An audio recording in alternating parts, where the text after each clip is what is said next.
Kitabu cha kwanza cha Musa kiitwacho Mwanzo, sura ya kwanza. Hapo mwanzo Mungu aliziumba mbingu na nchi, nayo nchi ilikuwa ukiwa tena utupu, na giza lilikuwa juu ya uso wa virindi vya maji.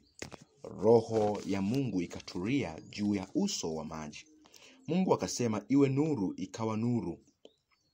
Mungu akaiona nuru ya kuwa ni njema. Mungu akatenga nuru na giza. Mungu akaita nuru mchana, na giza akaliita usiku. Ikawa jioni, ikawa asubuhi, siku moja. Mungu akasema, na liwe anga katikati ya maji, likayatenge maji na maji. Mungu akalifanya anga, akayatenga yale maji yaliyo juu ya anga na yale maji yaliyo chini ya anga. Ikawa hivyo. Mungu akaliita lile anga mbingu. Ikawa jioni, ikawa asubuhi, siku ya pili. Mungu akasema, maji yaliyo chini ya mbingu na yakusanyike mahali pamoja, ili pakavu paonekane. Ikawa hivyo. Mungu akapaita pale pakavu nchi, na makusanyiko ya maji akayaita bahari. Mungu akaona ya kuwa ni vyema. Mungu akasema, nchi na itoe majani, mti utoao mbegu, na mti wa matunda uzaao matunda kwa jinsi yake, ambao mbegu zake zimo ndani yake, juu ya nchi. Ikawa hivyo. Nchi ikatoa majani, mti utoao mbegu kwa jinsi yake, na mti uzao matunda ambao mbegu zake zimo ndani yake kwa jinsi yake. Mungu akaona ya kuwa ni vyema. Ikawa jioni, ikawa asubuhi, siku ya tatu. Mungu akasema, na iwe mianga katika anga la mbingu, ili itenge kati ya mchana na usiku, nayo iwe ndiyo dalili na majira na siku na miaka. Tena iwe ndiyo mianga katika anga la mbingu, itie nuru juu ya nchi. Ikawa hivyo. Mungu akafanya mianga miwili mikubwa, ule mkubwa utawale mchana, na ule mdogo utawale usiku. Akafanya na nyota pia. Mungu akaiweka katika anga la mbingu, itie nuru juu ya nchi, na kutawala mchana na usiku, na kutenga nuru na giza. Mungu akaona ya kuwa ni vyema. Ikawa jioni, ikawa asubuhi, siku ya nne. Mungu akasema, maji na yajawe kwa wingi, na kitu kiendacho chenye uhai, na ndege waruke juu ya nchi katika anga la mbingu. Mungu akaumba nyangumi wakubwa, na kila kiumbe chenye uhai kiendacho, ambavyo maji yalijawa navyo kwa wingi kwa jinsi zao, na kila ndege arukaye kwa jinsi yake. Mungu akaona ya kuwa ni vyema. Mungu akavibarikia akisema, zaeni mkaongezeke, mkayajaze maji ya baharini, ndege na wazidi katika nchi. Ikawa jioni, ikawa asubuhi, siku ya tano. Mungu akasema, nchi na izae kiumbe hai kwa jinsi zake, mnyama wa kufugwa nacho kitambaacho, na wanyama wa mwitu kwa jinsi zake. Ikawa hivyo. Mungu akafanya mnyama wa mwitu kwa jinsi zake, na mnyama wa kufugwa kwa jinsi zake, na kila kitu kitambaacho juu ya nchi kwa jinsi yake. Mungu akaona ya kuwa ni vyema.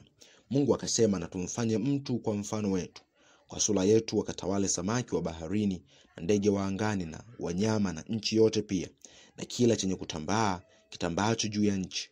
Mungu akaumba mtu kwa mfano wake, kwa mfano wa Mungu alimuumba, mwanamume na mwanamke aliwaumba. Mungu akawabarikia. Mungu akawaambia, zaeni mkaongezeke, mkaijaze nchi na kuitiisha, mkatawale samaki wa baharini, na ndege wa angani, na kila kiumbe chenye uhai kiendacho juu ya nchi. Mungu akasema, tazama, nimewapa kila mche utoao mbegu ulio juu ya uso wa nchi yote pia, na kila mti ambao matunda yake yana mbegu, vitakuwa ndivyo chakula chenu, na chakula cha kila mnyama wa nchi, na cha kila ndege wa angani, na cha kila kitu kitambaacho juu ya nchi chenye uhai. Majani yote ya miche ndiyo chakula chenu. Ikawa hivyo. Mungu akaona kila kitu alichokifanya, na tazama, ni chema sana. Ikawa jioni, ikawa asubuhi, siku ya sita. Mwanzo sura ya pili. Basi mbingu na nchi zikamalizika, na jeshi lake lote, na siku ya saba Mungu alimaliza kazi yake yote aliyoifanya. Akastarehe siku ya saba, akaacha kufanya kazi yake yote aliyoifanya. Mungu akaibarikia siku ya 7 akaitakasa, kwa sababu katika siku hiyo Mungu alistarehe, akaacha kufanya kazi yake yote aliyoiumba na kuifanya.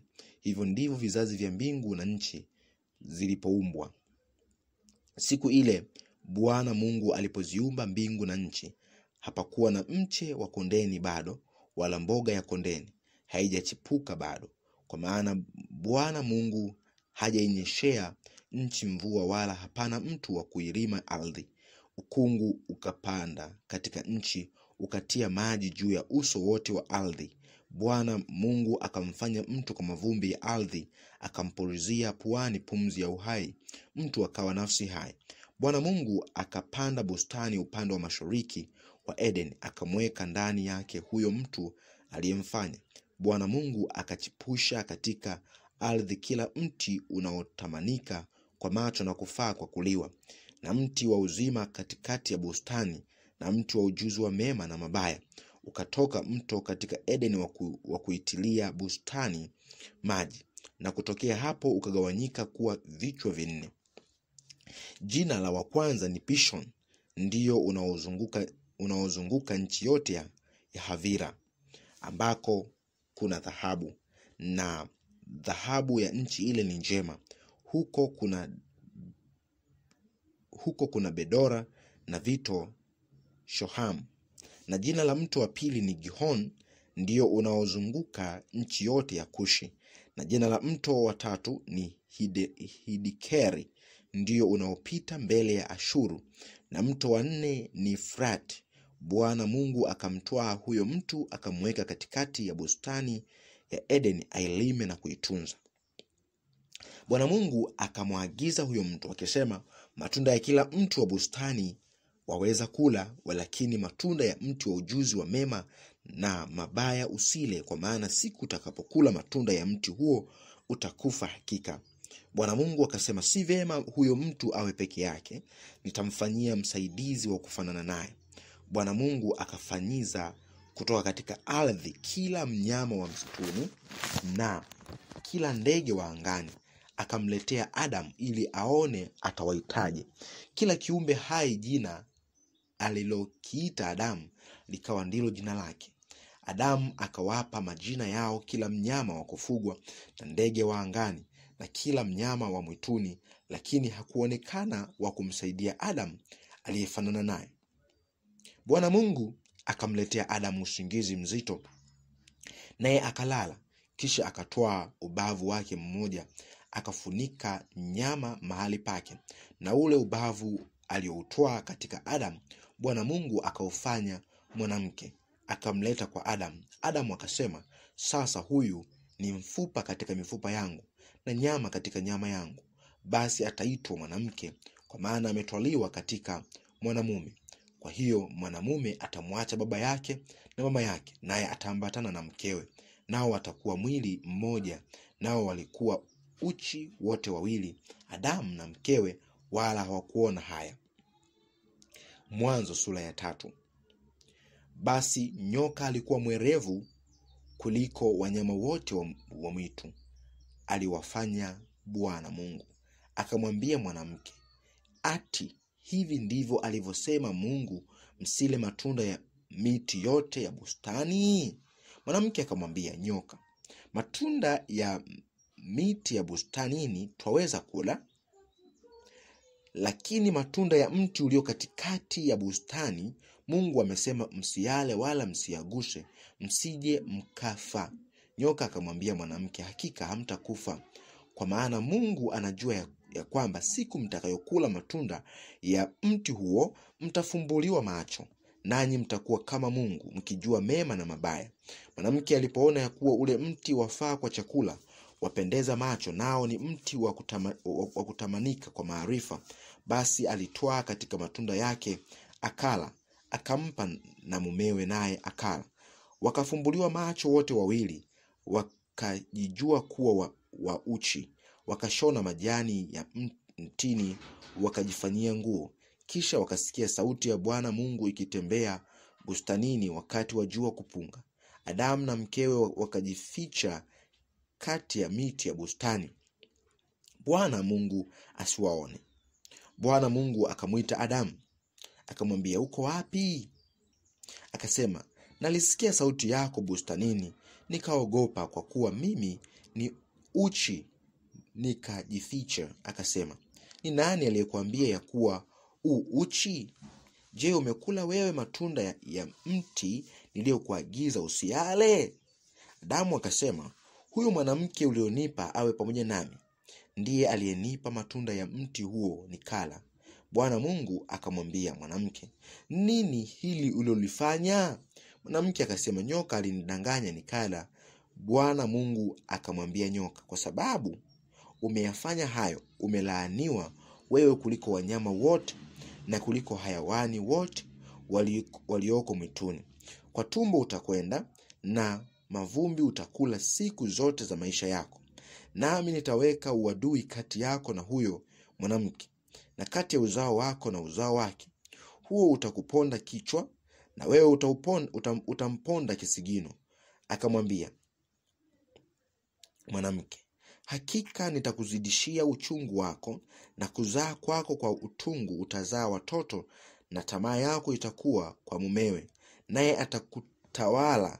Akamwambia Adamu, kwa kuwa umeisikiliza sauti ya mke wako, ukala matunda ya mti ambao nalikuagiza nikisema usiale, ardhi imelaaniwa kwa ajili yako. Kwa uchungu utakula mazao yake siku zote za maisha yako. Michongoma na miiba itakuzalia, nawe utakula mboga za kondeni. Kwa jasho la uso wako utakula chakula hata utakapoirudia ardhi, ambayo katika hiyo ulitwaliwa, kwa maana mavumbi wewe, nawe mavumbini utarudi. Adamu akamwita mkewe jina lake Hawa, kwa kuwa yeye ndiye aliye mama yao wote walio hai. Bwana Mungu akawafanyia Adamu na mkewe mavazi ya ngozi, akawavika. Bwana Mungu akasema, basi huyu mtu amekuwa kama mmoja wetu, kwa kujua mema na mabaya, na sasa asije akanyosha mkono wake akatoa matunda ya mti wa uzima akala akaishi milele. Kwa hiyo Bwana Mungu akamtoa katika bustani ya Edeni ailime ardhi ambayo katika hiyo alitwaliwa. Basi akamfukuza huyo mtu, akaweka makerubi upande wa mashariki wa bustani ya Eden, na upanga wa moto uliogeuka huko na huko kuilinda njia ya mti wa uzima. Mwanzo sura ya 4. Adamu akamjua Hawa mkewe, naye akapata mimba, akamzaa Kaini. Akasema, nimepata mtoto mwanamume kwa Bwana. Akaongeza akamzaa ndugu yake Habili. Habili alikuwa mchunga kondoo, na Kaini alikuwa mkulima ardhi. Ikawa hatimaye Kaini akaleta mazao ya ardhi sadaka kwa Bwana. Habili naye akaleta wazao wa kwanza wa wanyama wake na sehemu zilizonona za wanyama. Bwana akamtakabari Habili na sadaka yake, bali Kaini hakumtakabari wala sadaka yake. Kaini akaghadhibika sana, uso wake ukakunjamana. Bwana akamwambia Kaini, kwa nini una ghadhabu, na kwa nini uso wako umekunjamana? Kama ukitenda vyema hutapata kibali, usipotenda vyema dhambi iko inakuotea mlangoni, nayo inakutamani wewe, walakini yapasa uishinde. Kaini akamwambia Habili nduguye, twende uwandani. Ikawa walipokuwa uwandani, Kaini akamwinukia Habili nduguye akamuua. Bwana akamwambia Kaini, yuko wapi Habili ndugu yako? Akasema, sijui mimi, ni mlinzi wa ndugu yangu. Akasema, umefanya nini? Sauti ya damu ya ndugu yako inanililia kutoka katika ardhi. Basi sasa umelaaniwa wewe katika ardhi iliyofumbua kinywa chake. Isipokee damu ya ndugu yako kwa mkono wako. Utakapoilima ardhi haitakupa mazao yake. Utakuwa mtoro na mtu asiye na kikao duniani. Kaini akamwambia Bwana, adhabu yangu imenikulia kubwa, haichukuliki. Tazama, umenifukuza leo katika uso wa ardhi. Nitastirika mbali na uso wako, nami nitakuwa mtoro na mtu asiye na kikao duniani. Hata itakuwa kila anionaye ataniua. Bwana akamwambia, kwa sababu hiyo, yeyote atakayemuua Kaini atalipizwa kisasi mara 7. Bwana akamtia Kaini alama mtu amuonaye, asije akampiga. Kaini akatoka mbele za uso wa Bwana, akakaa katika nchi ya Nodi mbele ya Eden. Kaini akamjua mkewe, naye akapata mimba, akamzaa Henoko. Akajenga mji akauita Henoko kwa jina la mwanawe. Henoko akamzaa Iradi. Iradi akamzaa Mehuyaeli. Mehuyaeli akamzaa Metushaeli. Metushaeli akamzaa Rameki. Rameki akajitwalia wake wawili, jina la wa kwanza ni Ada na jina la wa pili ni Sila. Ada akamzaa Yabari. Huyo ndiye baba yao wakaao katika hema na kufuga wanyama, na jina la nduguye aliitwa Yubali. Huyo ndiye baba yao wapigao kinubi na firimbi. Sila naye akamzaa Tubali Kaini, mfua kila chombo cha kukatia cha shaba na cha chuma, na umbu lake Tubali Kaini alikuwa Naama. Lameki akawaambia wake zake, sikieni sauti yangu, Ada na Sila. Enyi wake za Lameki, sikilizeni usemi wangu, maana nimemuua mtu kwa kunitia jeraha, kijana kwa kunichubua. Kama Kaini akilipiwa kisasi mara 7, hakika Lameki atalipiwa mara 77. Adamu akamjua mke wake tena, akazaa mwanamume, akamuita jina lake Seti, maana alisema, Mungu ameniwekea uzao mwingine mahali pa Habili, kwa sababu Kaini alimuua. Seti naye akazaa mwana, akamuita jina lake Enosh. Hapo ndipo watu walipoanza kuliitia jina la Bwana. Mwanzo sura ya 5. Hiki ndicho kitabu cha vizazi vya Adamu. Siku ile Mungu alipoumba mtu kwa sura ya Mungu alimfanya. Mwanamume na mwanamke aliwaumba. Akawabariki, akawaita jina lao Adamu siku ile walipoumbwa. Adamu akaishi miaka 130, akazaa mwana kwa sura yake. Kwa mfano wake akamuita jina lake Seti. Siku za Adamu baada ya kumzaa Seti zilikuwa miaka 108, akazaa wana waume na wake. Siku zote za Adamu alizoishi ni miaka 930, naye akafa.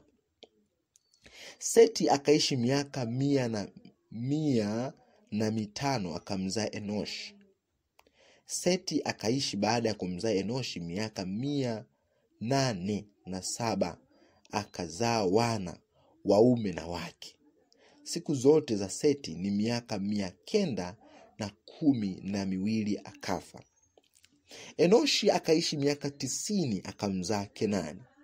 Enoshi akaishi baada ya kumzaa Kenani miaka 815, akazaa wana waume na wake. Siku zote za Enoshi ni miaka 905, akafa. Kenani akaishi miaka 70, akamzaa Mahalaleli. Kenani akaishi baada ya kumzaa Mahalaleli miaka 840, akazaa wana waume na wake. Siku zote za Kenani ni miaka 910, akafa. Mahalaleli akaishi miaka 95, akamzaa Yaredi. Mahalaleli akaishi baada ya kumzaa Yaredi miaka 830, akazaa wana waume na wake. Siku zote za Mahalaleli ni miaka 895, akafa. Yaredi akaishi miaka 162, akamzaa Henoko. Yaredi akaishi baada ya kumzaa Henoko miaka 800, akazaa wana waume na wake. Siku zote za Yaredi ni miaka 962, akafa. Henoko akaishi miaka 65, akamzaa Metusela. Henoko akaenda pamoja na Mungu baada ya kumzaa Metusela miaka 300, akazaa wana waume na wake. Siku zote za Henoko ni miaka 365. Henoko akaenda pamoja na Mungu, naye akatoweka, maana Mungu alimtwaa. Metusela akaishi miaka 187, akamzaa Lameki. Metusela akaishi baada ya kumzaa Lameki miaka 782, akazaa wana waume na wake. Siku zote za Metusela ni miaka 969, akafa. Lameki akaishi miaka 182, akazaa mwana, akamuita jina lake Nuhu, akinena, huyu ndiye atakayetufariji kwa kazi yetu na kwa taabu ya mikono yetu katika nchi aliyoilaani Bwana. Lameki akaishi baada ya kumzaa Nuhu miaka 195, akazaa wana waume na wake. Siku zote za Lameki ni miaka 777, akafa. Nuhu alikuwa mwenye miaka 500. Nuhu akazaa Shem na Ham na Yafeth.